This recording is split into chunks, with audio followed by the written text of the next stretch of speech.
अस्सलाम वालेकुम everyone, this is doctor सहर Chawla, right at your service. और मैं 3-4 वीडियोस करना चाह रही हूँ स्ट्रेस के बारे में। कि जो स्ट्रेस है आजकल बड़ा फैंसी वर्ड है, हम बड़े इजीली बोल देते हैं कि स्ट्रेस है। तो वो स्ट्रेस आपकी बॉडी को किस तरह अफेक्ट करता है, खास करके आपके इम्यून सिस्टम को किस तरह अफेक्ट करता है। और अब हमारे पास जो ऑटो इम्यून डिजीजेज हैं जो इतनी ज़्यादा राइज पर हैं, उनका स्ट्रेस से क्या ताल्लुक है। सबसे पहले तो मैं आपको बता दूं कि स्ट्रेस और सही न्यूट्रिशन की कमी ये परफेक्ट रेसिपी है आपको ऑटो इम्यून डिजीज करने के लिए, या फिर आपके इम्यून सिस्टम को नीचे करने के लिए कि आप पर बैक्टीरिया, वायरसेस, इन्फेक्शन जो हैं वो इजीली अटैक कर पाए। यानी अगर आपकी बॉडी में स्ट्रेस इवेंट, कोई chemical, emotional, physical stress event गुजरा है और वो सही तरीके से रिजॉल्व नहीं हुआ है, तो आप में ज़्यादा एबिलिटी है इस बात की कि आप इन्फेक्शन कैच कर सकें, जैसे डेंगू, जैसे कोविड, जैसे फ्लू, एज कम्पेयर टू वो बंदा जिसकी बॉडी के जो स्ट्रेस लेवल्स हैं वो कंट्रोल है। ये टॉपिक इतना आसान नहीं है और इतना छोटा भी नहीं है, हम इसको बिट्स एंड पीसेस में जो है वो समझेंगे। आपके जब स्ट्रेस हार्मोन्स की हम बात करते हैं तो जो प्राइमरी हार्मोन जिसकी हम बात करते हैं वो है आपके पास कॉर्टिसोल।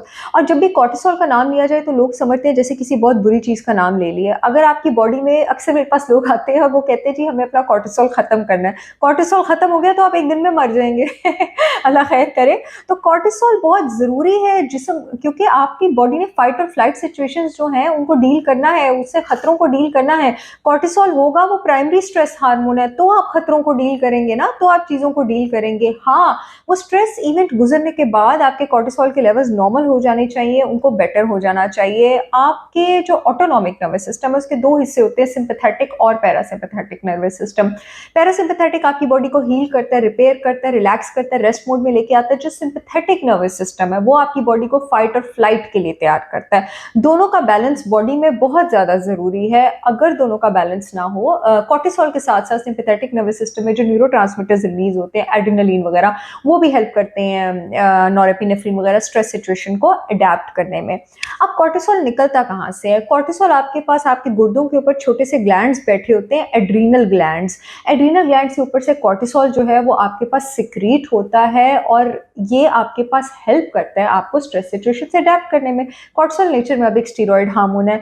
और भी ऐसे हार्मोन्स हैं, estrogen, testosterone, vitamin D, melatonin, जो आपके इम्यून सिस्टम को अफेक्ट करते हैं, लेकिन कॉर्टिसोल खास तौर से अफेक्ट करता है आपके जो टी सेल्स होते हैं, जो कि आपके लिम्फोइड टिश्यू में बनते हैं, जो आपके इम्यून सिस्टम का एक मेन हिस्सा है। टी सेल्स में आपके पास हेल्पर टी सेल्स भी होते हैं, किलर टी सेल्स भी होते हैं जो कि इन्फेक्शन को मारते हैं, और रेगुलेटर टी सेल्स भी होते हैं, यानी वो वाले टी सेल्स जिन्होंने इम्यून सिस्टम को कहना है बस अब स्विच ऑफ हो जाओ, काफ़ी काम कर लिया है। अब ये सारे टी सेल्स आपके पास जहाँ मेच्योर हो रहे होते हैं, थाइमस में मेच्योर हो रहे होते हैं, जो कि उसका ट्रेनिंग कैंप है टी सेल्स का।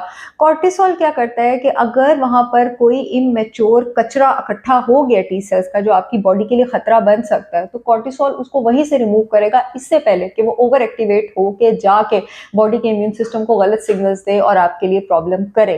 तो कॉर्टिसोल इस लिहाज से आपके पास बहुत ज्यादा काम की चीज है कि वो इम्यून सिस्टम को ओवर एक्टिवेट नहीं होने देता, एक तरह का स्टीरॉइड है। इसी वजह से जब आपके पास एलर्जीज होती हैं, अस्थमा होता है, प्लूरल एफ्यूजन हो जाए, जैसे जिसको फेफड़ों में पानी पड़ना कह देते हैं, स्किन डिजीजेज हो जाए, इन्फ्लेमेशन हो जाए, तो आपको बाहर से मेडिसिन में स्टीरॉइड्स दिया जाता है ताकि इम्यून सिस्टम को नीचे लेके जाया जाए।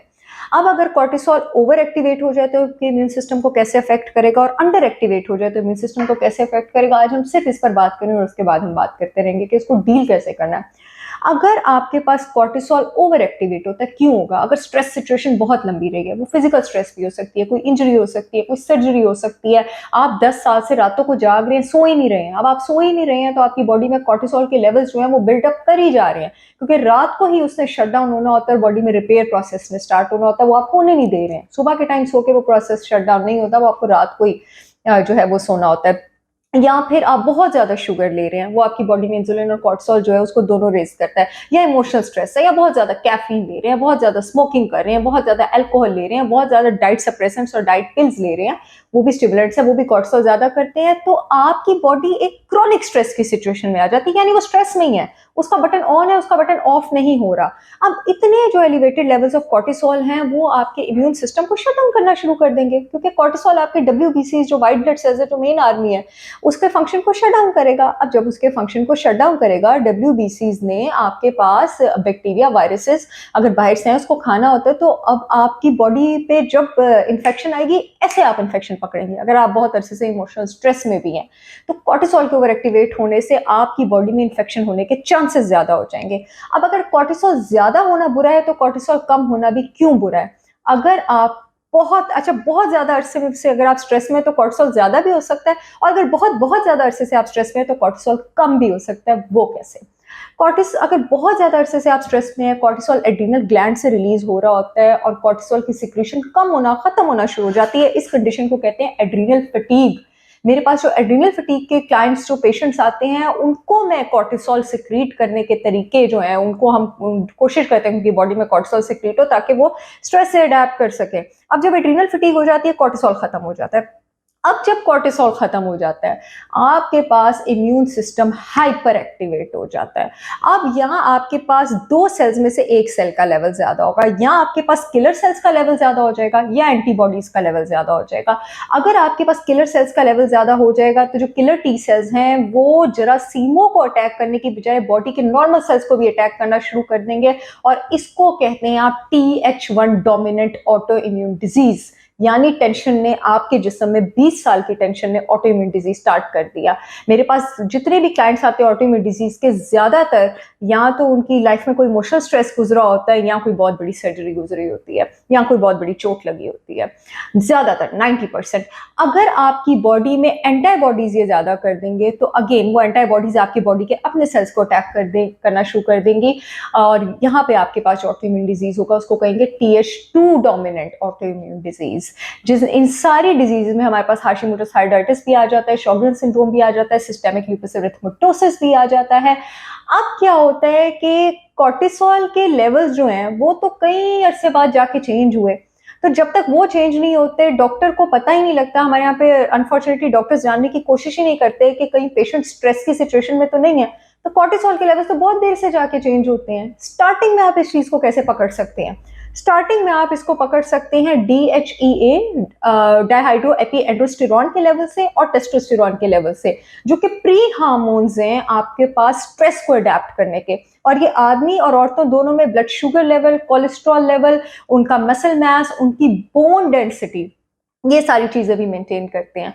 तो मैं नॉर्मली अपने पेशेंट्स के स्ट्रेस का लेवल उनके DHEA लेवल से चेक करती हूँ, क्योंकि बॉडी क्या करती है, कॉर्टिसोल तो अगर खत्म हो जाएगा तो आप खत्म हो जाएंगे। बॉडी कॉर्टिसोल को शुरू में खत्म नहीं करेगी, बॉडी शुरू में अफेक्ट करेगी सेकेंडरी हार्मोन्स को, उन हार्मोन्स को जिनके बगैर आपकी बॉडी में डिस्टर्बेंसेस तो आएंगी। यानी मर्दों में लिबिडो भी कम होगा, सेक्सुअल एपेटाइट कम होगी, ये सारी चीजें भी डिस्टर्ब होंगी, लेकिन आप मरेंगे नहीं। तो बॉडी पहले, जैसे कोविड में आपके पास इम्यून सिस्टम जो आपके बाल गिराना शुरू कर देता है, नाखून तोड़ना शुरू कर देता है, लेकिन आपको मारता नहीं है, सेकेंडरी फंक्शंस को डिप्राइव करना शुरू कर देता है। तो बॉडी स्टार्ट में इन चीजों के लेवल्स कम करेगी, लेकिन कॉर्टिसोल के लेवल्स कम नहीं करेगी। तो यहाँ से हम पकड़ेंगे कि पेशेंट जो है वो स्ट्रेस सिचुएशन में जा रहा है, और फिर हम उसको स्ट्रेस से बाहर निकालने की कोशिश करते हैं। लाइफस्टाइल चेंजेस तो करते हैं। सबसे पहले अगर आपने खुद को स्ट्रेस से बाहर निकालना है, रात की नींद लें, क्वालिटी स्लीप आप लें, उसी टाइम सारे रिपेयर मैकेनिज्म्स होते हैं आपकी बॉडी में। गट हेल्थ अच्छी करनी है, क्योंकि आपका जो प्लेजर हार्मोन है, एंटी स्ट्रेस हार्मोन है serotonin, 90% of it is made in the gut. जब 90% of it is made in the gut, तो गट स्ट्रॉन्ग होगा तो आप स्ट्रॉन्ग होंगे, along with other changes, fun, music, laughter. लेकिन आपने अपने एड्रिनल ग्लैंड को कैसे रिस्टोर करना है बायोकेमिकली, इसकी क्या टेक्निक है, इसकी क्या रेसिपीज हैं स्ट्रेस पर, हम बहुत सारी बातें करेंगे और आगे बातें करेंगे। तब तक के लिए एंटीऑक्सीडेंट्स को कैसे इंक्लूड करना है, ऑक्सीडेटिव स्ट्रेस बॉडी को कैसे खराब कर रहा है, इंशाल्लाह हम बात करेंगे। तब तक के लिए मुझे इजाजत दें, ऑलरेडी 9 मिनट हो गए हैं। अल्लाह हाफ़िज़।